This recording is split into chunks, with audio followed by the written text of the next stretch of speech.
Yanında yine öksürük için özel macunumuz var. Sanırım Nur onu hazırlıyor bana. Evet hocam. Hazır bu özel öksürük çayını yaptığımızda bir de macunu yapalım. Bu macun da çok önemli. Öksürük için öksürüğünüzü giderecek özel bir macun. Aslında bütün Ne anneler var? sanırım bunu biliyor. Biliyordur tabii. Zaten anneler her şeyi biliyor vallahi. Anneler İyi her ki şeyi annelerimiz biliyor. var. Evet. Bütün annelerin ellerinden öpüyorum. Ellerinden öpüyoruz. Yaşıtlarıma sımsıkı sarılıyorum. Gerçekten bu dünyadaki en zor meslek analık, biliyor musunuz hocam? Arkadan şimdi Türk film müziği gelecek çocuklar. Ya hocam öyle demeyin. Bir anne olarak bunu söylüyorum. Öyle. Gerçekten hayattaki en büyük, en ağır sorumluluk. Anaların yeri doldurulmaz. Yok, vallahi. Anaların yeri doldurulmaz. Çok zor. Cennet anaların ayaklarının altındadır. Evet. Onun için analarımızın ellerinden öpüyoruz. Kaç yaşında olurlarsa olsunlar bütün analarımızın ellerinden öpüyoruz. Ağlarsa anam ağlar, gerisi yalan ağlar. Gerçekten Türk film müziğine doğru gidiyoruz şu anda. Şimdi bu çok basit ve bütün annelerin bildiği bir karışım. Zencefil, toz zencefil, ama toz zencefili lütfen evde kendiniz yapın. Hiçbir zaman toz zencefil olarak satın almayın. Toz olarak satılan bütün baharatlarda maalesef taşiş var. Hocam Ve nasıl hakiki yapacağız ama bal. makinesi bunun yok. Ben yapayım Kuru dedim, kök yapamadım. alın, havanda dövün. Tunç Ha, havanda. o da tabii, olur, tunç doğru. havanda dövün. Ve bal. Balı olabildiğince az, bir tatlı kaşığının geçmeyecek şekilde koyacağız. Zencefili bol koyacağız. Çünkü koyu bir macun yapmaya çalışıyoruz. Yani bal koyuyoruz tamam ama zencefilin acılığı hakim olsun istiyoruz. Balın tadı değil. Balı burada birkaç amaçla koyuyoruz. Şimdi hakiki bal bir kere antimikrobiyaldir. Bunu unutmamak gerekir. Öyle mi? Hakiki bal Mikrop kırar. antimikrobiyaldır. Mikrop kırar. Hakiki bal bozulmaz. Hakiki balın içine koyduğunuz bir organik madde de bozulmaz. Bir laf var ya, Ama hani hakiki asil bal. azmaz, bal kokmaz. Bravo. Aynen öyle. Nereye bırakırsan bak. Bal şekerlenir mi? Bazı ballar krem balı haline gelir. O şekerlenmek değildir. Özellikle çiçek balları, yüksek rakımda yetişen çiçeklerin balları, yani yayla balları bir süre sonra krem balı haline gelir ve ben o krem bala bayılırım. Öyle mi? Evet. Ben zaten senede toplasanız yarım kilo bal ya yiyorum ya yemiyorum. Onda da hep böyle çiçek balı istiyorum. Dağda yetişmiş, Senede yüksek yarım rakımda, kilo. 2000'in üzerinde. Senede yarım kilo en fazla. Nitekim geçen sene aldığım bal var. Seyahatimde almıştım. Türkiye'de krem bal bulmakta zorlanıyorum. Allah'tan üreten birkaç firma var şimdi. Maalesef ülkemizde balla ilgili taşiş, sahtekarlık maalesef çok yaygın. Arıya şeker yedirme, arı keki yedirme gibi durumlar çok Bir kere yaygın. ucuz bal yok. Bunlar çok, tabii ucuz bal yok. Çünkü arı yapıyor. Ne kadar kilosu? Çok az 850. yapıyor. Ne kadar? 850. Balına göre değişir. Öyle bir fiyat koyabilmek mümkün değil. Şimdi balı anlatalım o zaman. Bal şifadır. Bal bir kere antimikrobiyaldir. Dediğim gibi bozulmaz ve içine koyduğunuz maddenin de bozulmasını engeller. Balın içinde şifalı ürünler vardır. Arı bal yaparken polen, propolis, arı sütü üretir. Bütün bunlar insan sağlığı için etkilidir. Biz propolisi kanser tedavisinde dahi kullanıyoruz. Bağışıklık sistemini güçlendiren en önemli madde. Bal arısı birkaç hafta yaşar, 6 ila 8 hafta yaşar. Bal arısı arı sütü üretir. Arı sütü yiyen arı kraliçe arıya dönüşür. Bak. Bal arısının üreme yeteneği yoktur. Kraliçe arının üreme yeteneği vardır ve yıllarca yaşar. Yani arı sütü balın ömrünü uzatan, arının ömrünü uzatan, kraliçe arı haline ve üreme yeteneğine kavuşmasını sağlayan bir maddedir. Arı sütü insanlar için de çok kıymetlidir. Polen dünyadaki süper gıdalardan bir tanesidir. Polenin içinde insanın ihtiyacı olan bütün amino asitler, vitaminler, mineraller bulunur. Yani bir insan örneğin Robinson Crusoe gibi adada kalsa ve yanında bir kova polen bulunsa, hakiki polen, arının yaptığı polen, sadece teorik olarak konuşuyorum, sadece polen yiyerek bile hayatta kalabilir. Yani siz sağlıklı yaşamak istiyorsanız sağlıklı arı ürünlerini hayatınızda bol bol bulundurmalısınız. Ama bu arı ürünleri mutlaka her şeyini arının yaptığı, peteğini de arının yaptığı, mutlaka arıya şeker yedirilmeden doğal yollarla her şeyiyle arının imalatı olan ürünler olmalı. Arı ürünleri sıcağa gelmez. Dolayısıyla balı siz sıcak çayın içine koyup karıştırırsanız içindeki etken maddeleri bozarsınız. 40 derecenin üstündeki ısıl işlem balın bozulmasına sebep olur. Bir de unutmamak gerekir, arılar bizim dünyamızdaki en kıymetli canlıların başında gelir. Arılar olmasa doğada tozlaşma olmaz, döllenme olmaz. Ve arı nüfusu ne kadar azalırsa unutmayın dünyadaki canlılık da o kadar azalacak. Ve maalesef kullanılan tarım ilaçları, tarım zehirleri arıları mahvediyor. Arıları öldürüyor. Arılar sağlıklı kalırsa biz de sağlıklı kalacağız. Gözümüz gibi bakmamız gerekir arılara ama maalesef kıymetini bilmiyoruz. Doğru. Peki bu macunu böyle yaptık. Haftada kaç defa, günde kaç defa? Bunu böyle her seferinde porsiyon olarak yapmamız gerekiyor. gerekiyor yoksa yapıp dolaba atalım mı?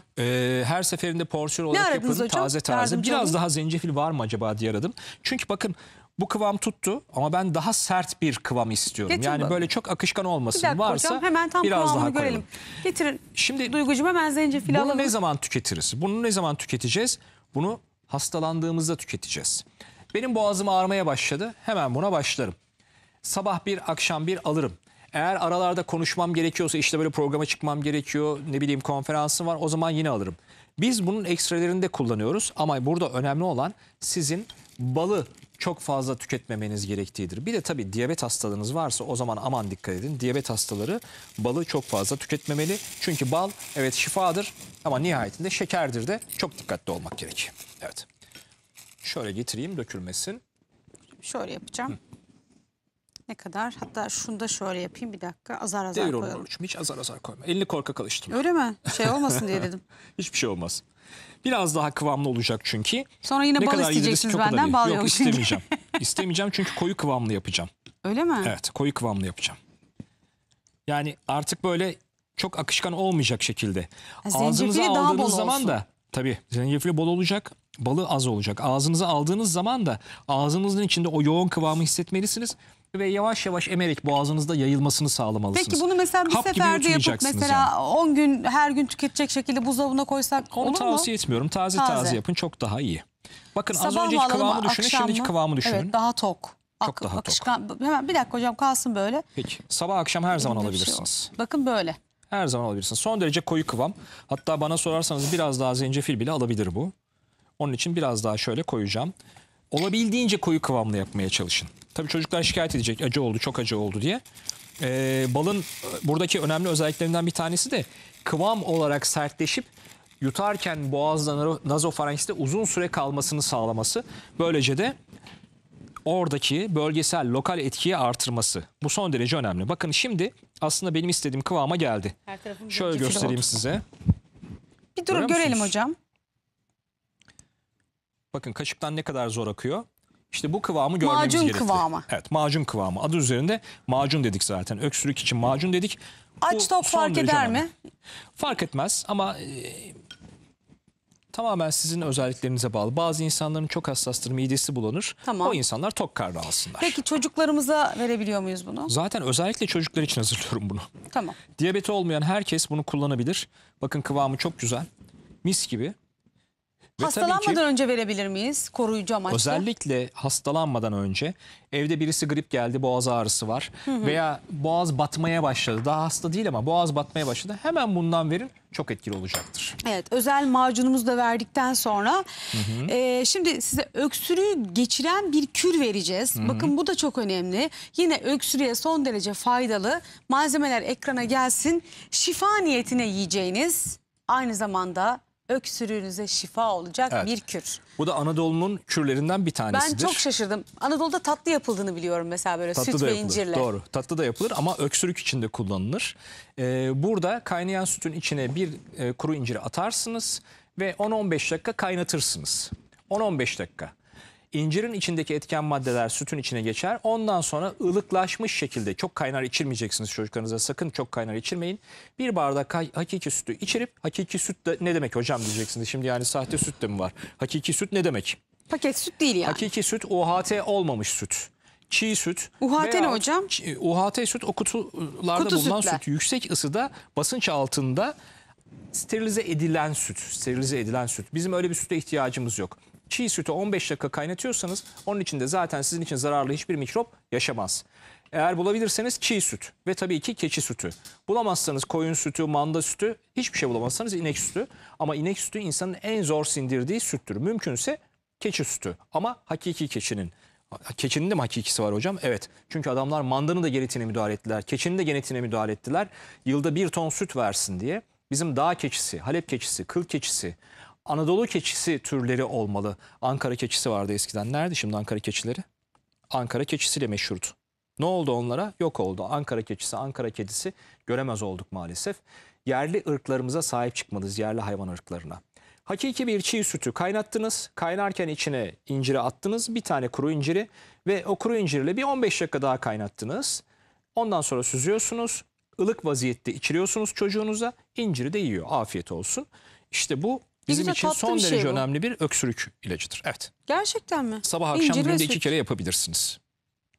Peki mesela bir alerjisi vesaire bir şey varsa Alerjisi çocuğun? varsa tabii ki bütün saydığımız kürlerde istisnasız alerjisi olanlar uzak duracak. Peki. Ben bu örneği hep veriyorum Nurcuğum. Örneğin benim tarçına alerjim var. Benim tarçına alerjim olduğu için ben tarçın kullanmamalıyım. Kullanırsam her seferinde benim avuç içimde egzama çıkar. Yani tarçın tıbbi bitkidir. Faydalıdır. Biz tedavide kullanıyoruz. Ama benim alerjim var, uzak durmalıyım. Sizin için de aynısı geçerli. Herkes kendisini tanıyacak, kendi doktorunuz olacaksınız. Neye alerjiniz olduğunu bileceksiniz ve alerjiniz olan gıdalardan uzak duracaksınız. Ben bu kürü verdim diye sizin zencefil alerjiniz varsa illa ben zencefil tüketeceğim. Yok, öyle bir şey yapmayın sakın. Evet.